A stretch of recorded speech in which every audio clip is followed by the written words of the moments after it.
എല്ലാവർക്കും നമസ്കാരം. ഞാൻ കുന്നത്തനാട് ഗ്രാമപഞ്ചായത്തിലെ 15ാം വാർഡിൽ നിന്നുകൊണ്ട് NDA സ്ഥാനാർത്ഥിയായി മത്സരിക്കുകയാണ്. താമരയാണ് എൻ്റെ ചിഹ്നം. ഈ വാർഡിന്റെ സമഗ്രമായിട്ടുള്ള ഒരു വികസനം ഗ്രാമാന്തരങ്ങളിലെ നടപ്പിലാക്കണമെങ്കിൽ BJPയുടെ പ്രതിനിധിയായി എന്നെ വിജയിപ്പിക്കണമെന്ന് ഞാൻ ആദ്യമായി അഭ്യർത്ഥിക്കുകയാണ്.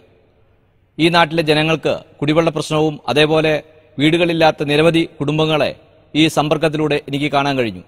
പ്രധാനമന്ത്രി ആവാസ് യോജന എന്ന പദ്ധതി ഈ രാജ്യത്ത് എല്ലാവർക്കും വീടെന്ന സ്വപ്നം സാക്ഷാത്കരിക്കുന്നതിന് വേണ്ടി നടപ്പിലാക്കിയിട്ട് നമ്മുടെ ഈ വാർഡിലേക്ക് എത്തിക്കാത്തത് ഇവിടെ നിന്ന് ജയിച്ചു പോയിട്ടുള്ള ജനപ്രതിനിധികൾ സാധാരണക്കാരുടെ അവസ്ഥകൾ ഇന്നും തിരിച്ചറിഞ്ഞിട്ടില്ല എന്നുള്ളൊരു കാര്യം നാം ഓർക്കേണ്ടതാണ്.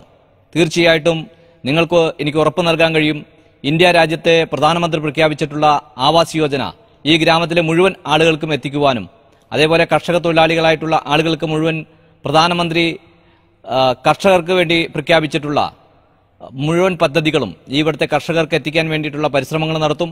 ഇൻഫോ പാർക്കുമായി ബന്ധപ്പെട്ടുകൊണ്ട് കൊച്ചി സ്മാർട്ട് സിറ്റിയുടെ വികസന പ്രവർത്തനങ്ങൾ കടന്നുവരുന്ന നമ്മുടെ ഈ 15ാം വാർഡിന്റെ ശിലാകേന്ദ്രമായിട്ട് മാറാൻ, നമ്മുടെ കുന്നത്തനാട് ഗ്രാമപഞ്ചായത്തിന്റെ ഒരു ശിലാകേന്ദ്രമായിട്ട് മാറാൻ, ഈ വാർഡിനെ മാറ്റിയെടുക്കാൻ വേണ്ടിയിട്ട് കേന്ദ്ര പദ്ധതികൾ ഉൾപ്പെടെ കൊണ്ടുവരാനായിട്ട് എനിക്ക് സാധിക്കും. അതിനു വേണ്ടിയിട്ട് നിങ്ങളുടെ വിലയേറിയ രാജാധികാരം താമര അടയാളത്തിൽ രേഖപ്പെടുത്തി എന്നെ വിജയിപ്പിക്കണം. ഈ നാട് എന്ന് പറയുന്നത് സർവപരമായിട്ടുള്ള ഒരു മതേതരത്വം നിലനിൽക്കുന്ന നാടാണ്. ആ മതേതരത്വം നിലനിൽക്കുന്ന ആ നാട്ടിലെ സർവ്വ ഐശ്വര്യത്തോടുകൂടി BJP എന്ന പ്രതിനിധിയെ എന്നെ വിജയിപ്പിക്കണമെന്ന് നിങ്ങളോട് ഒരിക്കൽ കൂടി ഞാൻ അഭ്യർത്ഥിക്കുകയാണ്.